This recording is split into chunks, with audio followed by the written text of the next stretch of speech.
Bonjour à tous, nous nous retrouvons aujourd'hui sur UPR TV avec Charles-Henri Gallois où nous allons répondre à une question fondamentale. Est-ce que les GOP, donc les grandes orientations des politiques économiques, sont-elles contraignantes ou pas?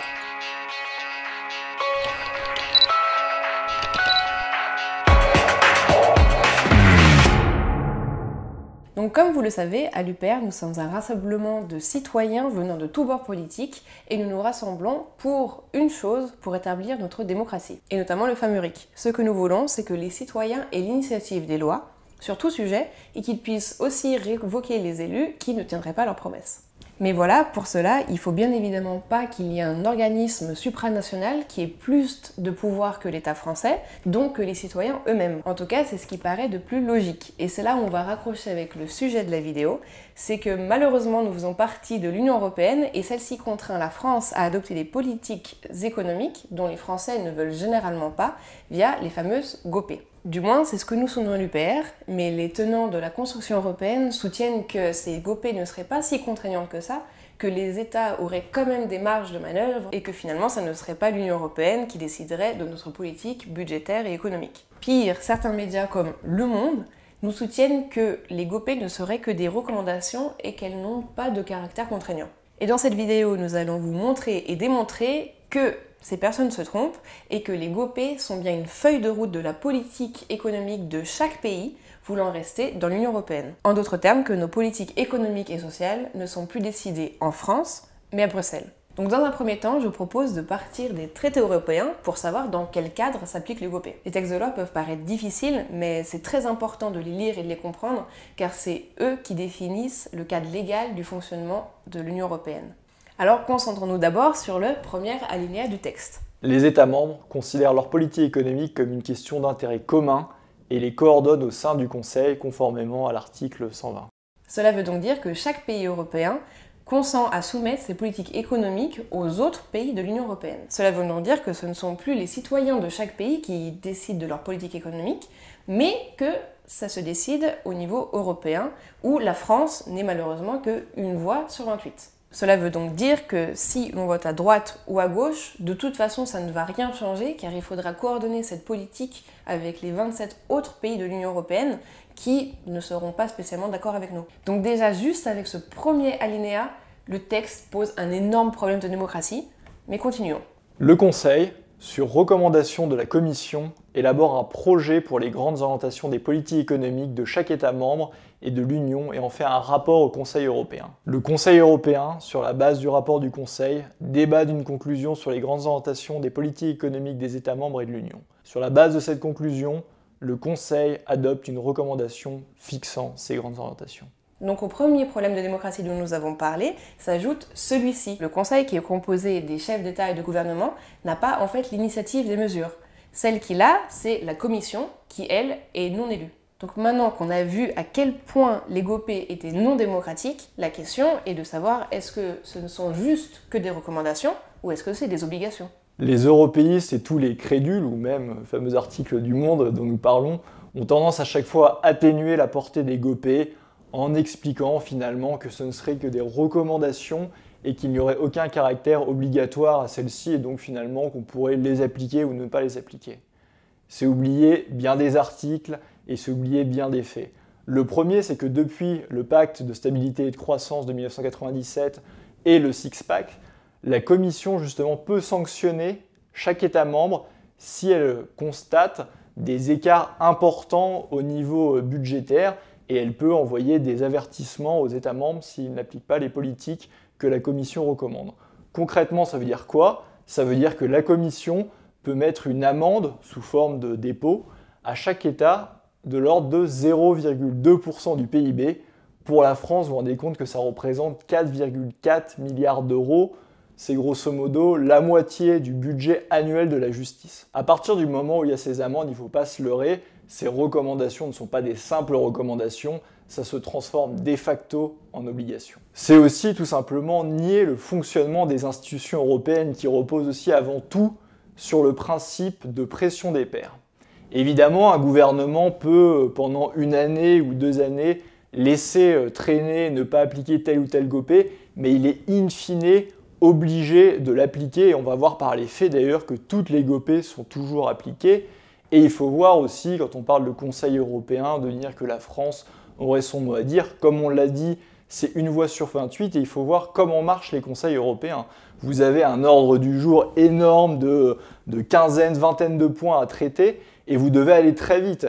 Et donc c'est la Commission qui pilote et qui donne le ton et les États doivent très rapidement dire oui ou non. Et avec ce principe de pression des pairs, la plupart des États sont amenés à chaque fois à céder et c'est ce qui se passe comme on va le voir. En fait, ces GOPÉ sont un étau à la fois intellectuel, juridique et moral qui fait que, in fine, tous les pays sont obligés de les appliquer. On va voir finalement comment marchent ces sanctions. Ce qui se passe chaque année, la France et comme d'ailleurs tous les pays européens doivent déposer leur projet budgétaire, elles doivent le soumettre à la Commission européenne, exactement comme l'élève qui donnerait sa copie au professeur et après le professeur, en l'occurrence la Commission européenne, peut dire sur ce budget: sur ce point-là, je suis d'accord. Sur ce point-là, je ne suis pas d'accord. Il va falloir faire telle mesure ou telle mesure.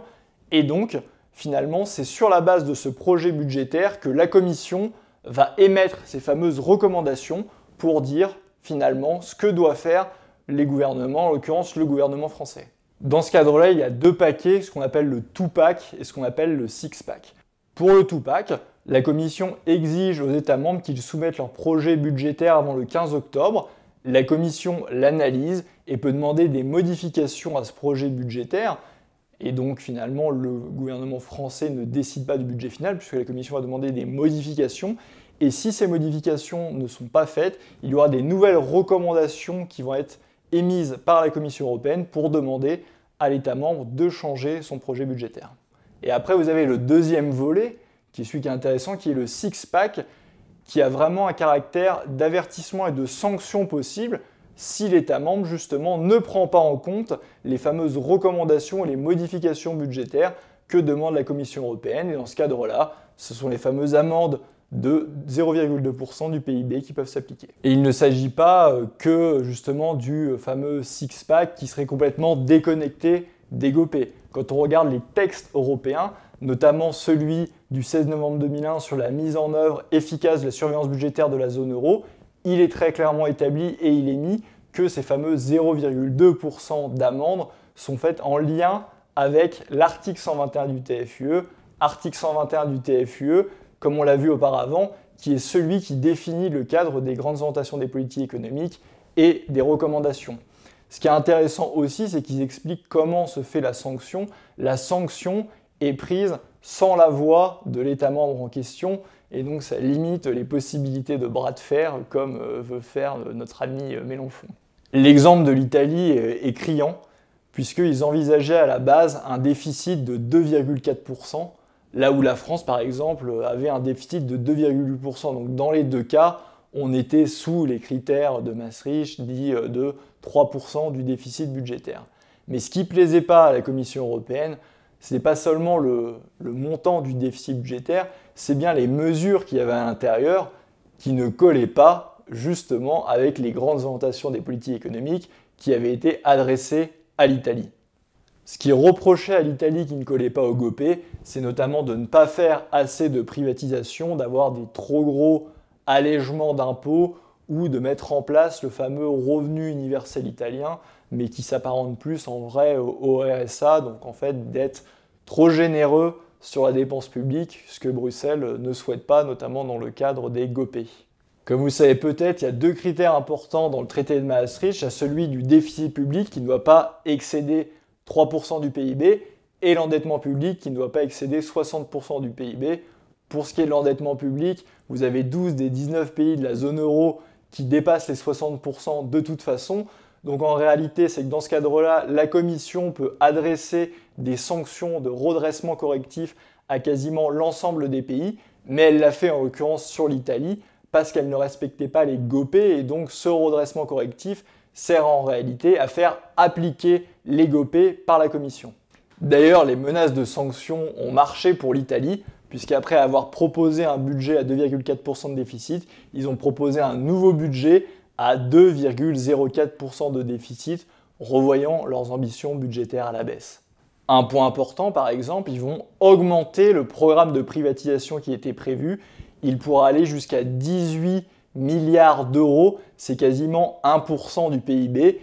Et ils ont, dans ce cadre-là, pour baisser le déficit, ils ont aussi baissé le programme d'investissement public, comme le voulait Bruxelles. C'est la même chose pour les deux autres mesures phares du gouvernement, que ce soit le revenu universel qui a été limité à 2,7 milliards d'euros, ou alors l'anticipation de départ en retraite qui a été limitée à 2 milliards d'euros. Pour le revenu universel, ils ont reporté la mise en œuvre et ils ont limité les ayants droit, et ils ont mis une fenêtre de tir très restreinte pour l'âge de départ avancé à la retraite, alors que ce n'était pas du tout ce qui était prévu auparavant. Donc on voit bien qu'ils ont revu fortement leurs ambitions à la baisse, sous la pression justement de la Commission européenne. Cet exemple italien montre donc que justement, malgré la volonté du gouvernement italien et même du peuple italien, puisque le gouvernement italien était très soutenu, ils ont été obligés de plier et de faire ce que demandait Bruxelles pour la simple et bonne raison qu'ils ne veulent pas sortir de l'Union européenne et de l'euro, et donc ils sont obligés d'appliquer ces politiques-là.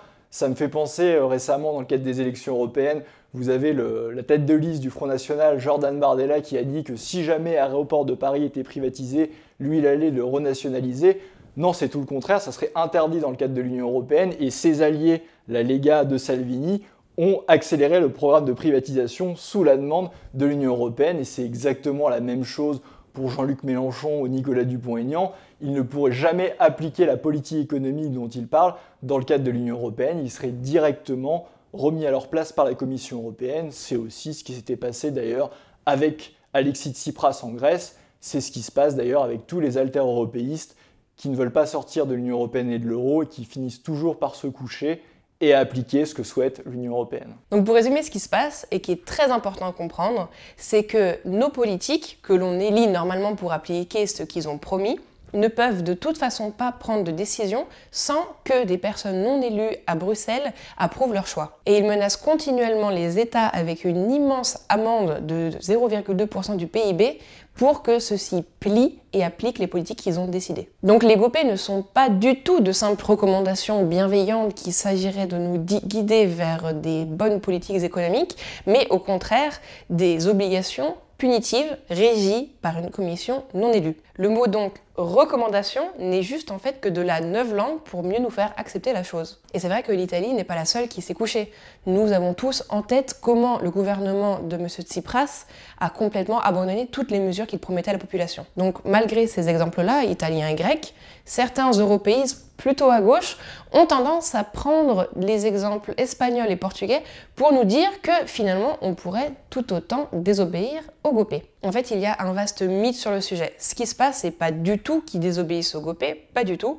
C'est en fait qu'ils font des petites micro-avancées sur des sujets sociaux après des années de purge, mais vraiment littéralement de purge, où ils ont fait que appliquer les GOPE comme le demandait l'Union européenne. En d'autres termes, il n'y a aucune avancée sociale majeure. L'Union européenne les a juste autorisés à augmenter certaines prestations sociales. Mais ce qu'il faut bien comprendre, c'est que le Portugal n'a même pas retrouvé son niveau de protection sociale qu'il avait avant la crise de l'euro. De plus, le gouvernement dit de gauche du Portugal n'a pas remis en question le dumping fiscal qu'il pratique pour attirer les retraités des autres pays européens. En revanche, leur dernière GOPE demandait la libéralisation des professions réglementées, comme par exemple les taxis, et le gouvernement l'a fait. Et c'est d'ailleurs la même chose qui s'est passée avec le deuxième exemple des alter-européistes, l'Espagne, qui a appliqué toutes les purges qu'on lui demandait et qui étaient sans commune mesure avec la France. Augmentation de la TVA de 16 à 21%. Augmentation de la TVA réduite, c'est-à-dire sur tous les produits de première nécessité, de 8% à 10%. Gel et baisse des salaires des fonctionnaires de 5%. Le gel des retraites. Réduction des indemnités chômage versées aux nouveaux inscrits. L'augmentation de l'âge légal de départ à la retraite de 65 à 67 ans. Suppression de l'aide à la naissance de 2 500 €. Baisse de 600 millions d'euros de l'aide au développement. Investissement public diminué de 6 milliards d'euros. La suppression des allocations pour les chômeurs de longue durée. Réduction des lits d'hôpitaux d'environ 25%. La privatisation des aéroports à la fois de Madrid et de Barcelone. Ça vous rappelle évidemment ce qui a lieu à l'heure actuelle en France avec la privatisation des aéroports de Paris. Annonce de la privatisation d'une partie de la loterie nationale. Ça aussi, ça nous rappelle quelque chose. Des plans d'austérité budgétaire massifs avec l'exemple par exemple en 2012 où l'austérité était de 43 milliards d'euros. Suspension des conventions collectives, c'est-à-dire que le salaire est modifiable unilatéralement par les patrons. Donc ça, la loi El Khomri, c'était vraiment une mise en bouche par rapport à eux. Et la possibilité de licencier un salarié sans la moindre indemnité. Là aussi, c'est pire que ce qu'on a eu avec les lois Macron. Il y a eu un plafonnement des indemnités. Là, vous pouvez virer quelqu'un sans la moindre indemnité. Donc d'accord, le SMIC peut maintenant être augmenté de 22%, c'est-à-dire qu'il passe de 858 € à 1050 €, qui est bien inférieur à celui de la France. Mais leur GOPÉ ne leur demandait pas la gel du SMIC. Elle demandait, comme pour le Portugal, la libéralisation des professions réglementées. Et c'est ce qu'ils font. Justement, si l'on prend les anciennes GOPÉ, on va voir qu'elles finissent toujours par être appliquées par les gouvernements successifs en France. Typiquement, puisque c'est important de le savoir, on retrouve chaque année dans l'annexe des PNR, le Programme national de réforme français, donc c'est-à-dire le plan budgétaire, on va retrouver en annexe, ce qui est intéressant, toutes les recommandations de la Commission européenne et si ça a été fait ou si c'est en cours et quelle loi a été faite pour répondre à ces recommandations. Et donc si on prend justement le PNR de 2016, on va voir que ça répond aux GOPÉ qui avaient été émises en 2015 pour les années 2015 et 2016. Dans ces GOPÉ 2015-2016, il y avait notamment de prendre des mesures pour limiter l'augmentation des dépenses des collectivités locales. Et qu'est-ce qu'on a retrouvé justement dans le PNR? C'était l'annonce de la baisse de la dotation globale de fonctionnement, entre autres d'ailleurs pour les petites mairies, et le chiffre était précis pour 2017. On parlait de 3,7 milliards d'euros de baisse de la dotation globale de fonctionnement. Il y avait aussi la réforme du Code du travail avec les partenaires sociaux, notamment pour que le salaire minimum augmente au même rythme que la productivité. C'est exactement ce qu'on a eu avec la loi Rebsamen qui a entre autres permis d'avoir 2 renouvellements de CDD au lieu d'un, et évidemment la fameuse loi El Khomri. Comme le gouvernement s'était engagé à passer cette loi avant l'été 2016, c'est entre autres pour ça qu'ils ont eu recours au 49.3 pour tenir les engagements européens. Et on voit d'ailleurs qu'il y a eu des manifestations contre la loi El Khomri, mais en réalité, tout le monde tapait à l'époque sur François Hollande et Myriam El Khomri, mais le responsable était encore une fois l'Union européenne. Autre demande des GOPÉ, éliminer les barrières à l'entrée pour les professions réglementées, c'est tout ce qu'il y avait eu au niveau des taxis, la mise en concurrence avec les VTC et Uber, c'est exactement ce qui s'est passé. Et comme je le disais, je parlais du PNR. Quand vous regardez le PNR de cette année-là, on retrouve exactement les lois qui ont été passées, les engagements du gouvernement en réponse aux recommandations qui avaient été émises par la Commission européenne.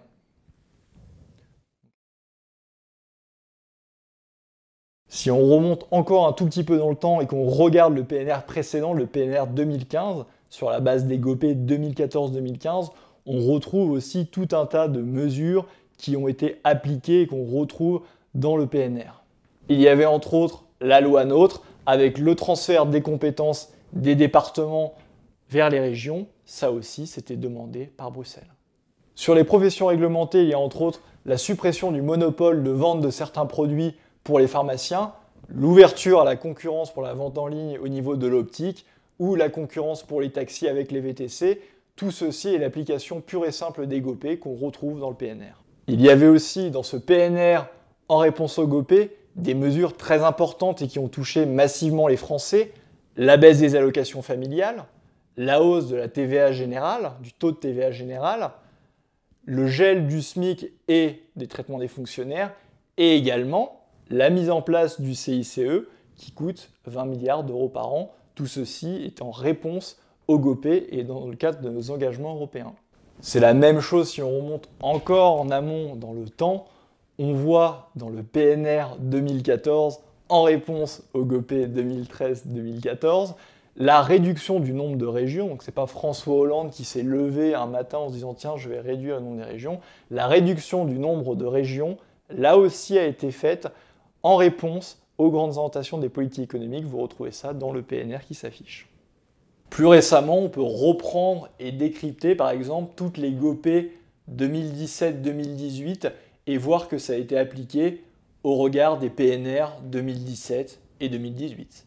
Réduction des dépenses publiques. Pour ce qui est de la baisse des dépenses publiques, on peut le voir à chaque fois dans tous les préambules des GOPE, ils expliquent bien que de toute façon, on ne peut pas, en France, baisser les dépenses publiques sans baisser les dépenses sociales. Et donc ça veut dire baisse des dépenses de santé, des retraites ou de l'assurance chômage. Veiller à ce que les réductions du coût du travail soient pérennisées et que les évolutions du salaire minimum soient compatibles avec la création d'emplois et la compétitivité. C'est assez clair, ça veut dire en gros qu'il faut geler le SMIC, voire le réduire si c'est possible. Et croyez-moi, il y a du boulot puisque le niveau du SMIC, par exemple en Bulgarie, pour s'aligner, est environ 260 €. C'est bien pour cela que le SMIC est gelé depuis des années en France et qu'il continue à être gelé malgré les annonces par exemple de Macron pour enfumer et pour sortir de la crise des gilets jaunes, puisqu'il n'a pas augmenté le niveau du SMIC au-delà de l'augmentation légale, il a augmenté la prime d'activité qui n'est pas le SMIC, et d'ailleurs il y a la moitié des SMICards qui ne touchent pas cette prime d'activité. Réformer le droit du travail pour inciter davantage les employeurs à embaucher à contrat à durée indéterminée. C'est très clair, il s'agit de pouvoir licencier beaucoup plus facilement et donc d'assouplir et de casser le code du travail. C'est exactement ce qui a été fait successivement avec à la fois les lois El Khomri mais aussi les lois Macron. Loi Macron qui comporte entre autres ce scandale qui est le plafonnement des indemnités de licenciement. Ça veut dire grosso modo que même quelqu'un qui a 30 ou 40 boîtes peut être viré, il ne touchera au maximum que 2 ans de salaire. Et surtout, c'est-à-dire qu'on peut virer quelqu'un sans motif, donc c'est la porte ouverte à exactement toutes les discriminations. Ça a été fait par Macron, demandé par Bruxelles. Entreprendre une réforme du système d'assurance chômage afin d'en rétablir la viabilité budgétaire et d'encourager davantage le retour au travail. Cela veut dire baisser les indemnisations, mais aussi réduire la durée des indemnisations. C'est exactement la réforme de l'assurance chômage qui a eu lieu en 2018 par le gouvernement d'Édouard Philippe, comme d'habitude, demandé par Bruxelles, appliqué par le gouvernement. Éliminer les obstacles à l'activité dans le secteur des services, en particulier dans les services aux entreprises et les professions réglementées. Ça veut dire destruction et mise en concurrence de toutes les professions réglementées, que ce soit les artisans taxis, les commissaires aux comptes, les experts comptables, les notaires, les pharmaciens, etc., etc., les huissiers de justice. Toutes ces professions réglementées sont menacées par l'Union européenne.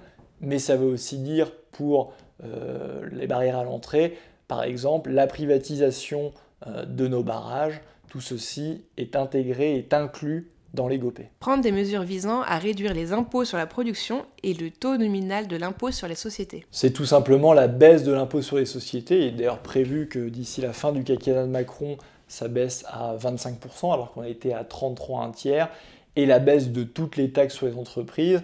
C'est entre autres justement la pérennisation du CICE, mais aussi la transformation du CICE en allègement permanent de charges. C'est ce qui a été fait. Élargir la base d'imposition sur la consommation, notamment en ce qui concerne la TVA. C'est très clair, donc c'est ce qui a été dit notamment dans le point précédent. On baisse l'impôt sur les sociétés et on augmente les impôts à large assiette, que sont soit la TVA, soit la CSG, deux impôts qui touchent beaucoup de citoyens et qui ne sont pas redistributifs. Donc finalement, c'est vrai, mea culpa, la souveraineté de la France, elle est là. Vous avez le droit soit d'augmenter la TVA, soit d'augmenter la CSG. C'est ce qui reste de souveraineté. Et en faisant ça, vous pouviez augmenter la TVA, ce qui avait le mérite au moins, même si c'est un impôt injuste, de toucher également les produits importés. Mais Macron, en génie de l'économie, comme il a été vendu par tous les grands médias, il a fait le choix le plus mauvais, c'est-à-dire l'augmentation de la CSG. Donc encore une fois, bravo Macron. Supprimer les impôts dont le rendement est nul ou faible. C'est la fameuse suppression de l'ISF, puisque contrairement à ce que disait l'article du Monde, comme quoi la suppression de l'ISF ne serait pas dans les GOPE, l'ISF vu comme un impôt à rendement faible, ça a toujours été évidemment l'alpha et l'oméga des libéraux, et on retrouve différents articles qui expliquent partout que l'ISF est un impôt à rendement nul ou faible, et donc qu'il faut le supprimer. Et d'ailleurs, une spéciale dédicace à nos amis du Monde, justement quand on regarde le PNR 2018, on voit dedans effectivement l'ISF qui devait être supprimé pour répondre aux recommandations des grandes orientations des politiques économiques. Donc j'invite les débunkers du monde à modifier leur article. Adopter la réforme concernant la retenue à la source de l'impôt sur les revenus des personnes physiques d'ici à la fin de l'année 2016. C'est exactement ce qui a eu lieu pour l'impôt à la source, puisque vous payez tous depuis le 1er janvier 2019 l'impôt à la source. Et on disait en introduction qu'effectivement les GOPE, vous pouviez traîner pendant 1 ou 2 années, mais que ça finit toujours par être appliqué. François Hollande avait traîné pour appliquer la mesure, puisqu'il savait très bien que c'était compliqué à mettre en œuvre et pas forcément très populaire, mais ça a fini par être appliqué. Et Emmanuel Macron qui avait fait son sketch avec Gérald Darmanin en disant « je ne sais pas, il faut voir si ça va être efficace, si je vais l'appliquer ou non », c'était pour amuser la galerie, puisque d'après les GOPE, on savait très bien que ça devait être appliqué et qu'il allait le faire. C'est ce qui a eu lieu. Tous ces éléments qu'on a décrits, d'ailleurs, se retrouvent encore une fois dans le programme budgétaire du gouvernement, dans les PNR 2017 et 2018.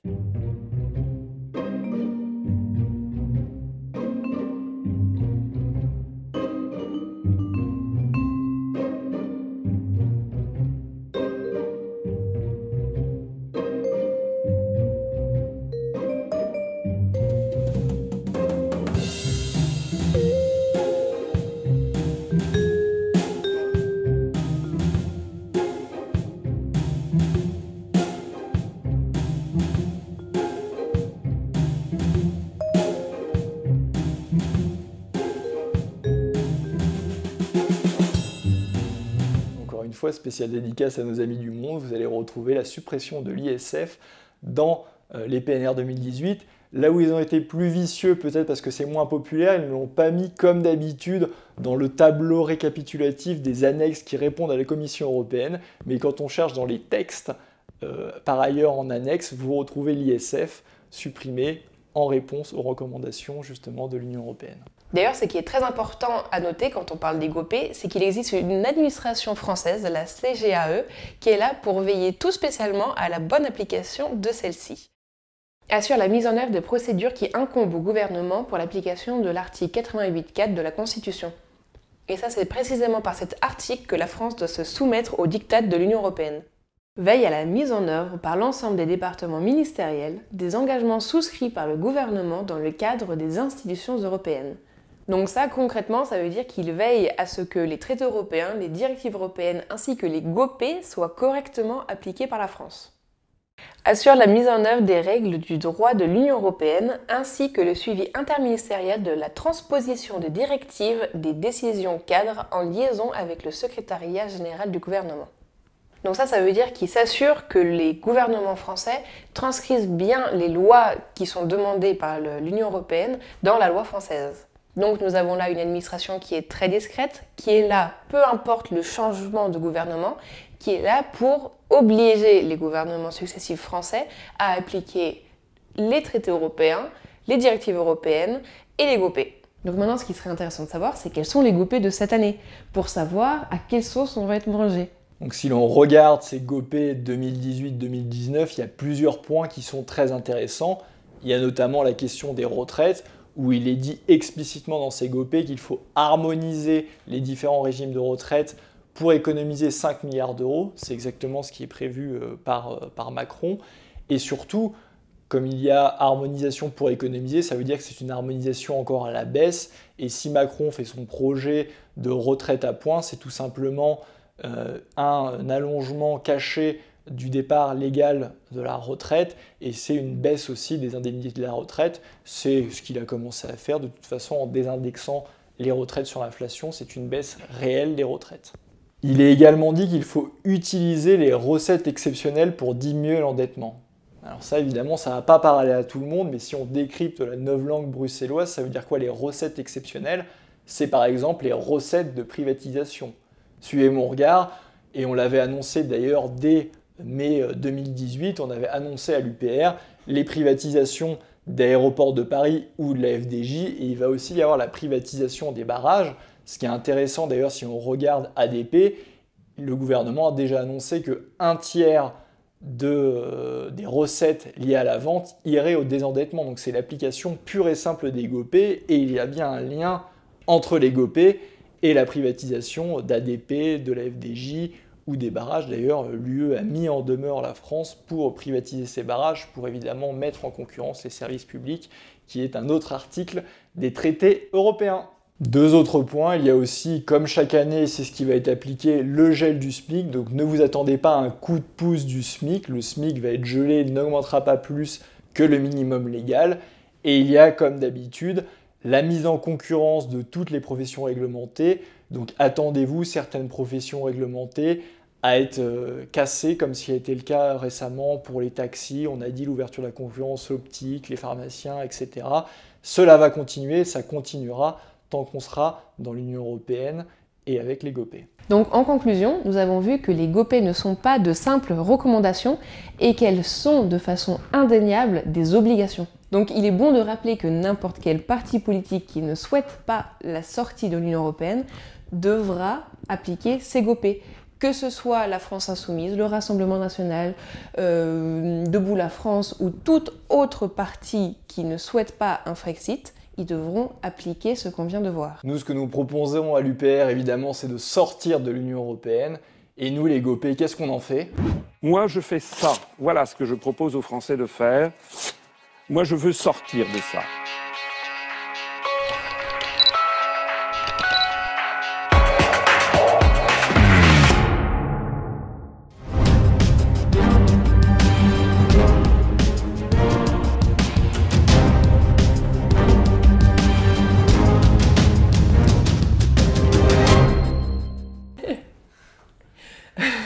C'est le truc du montage.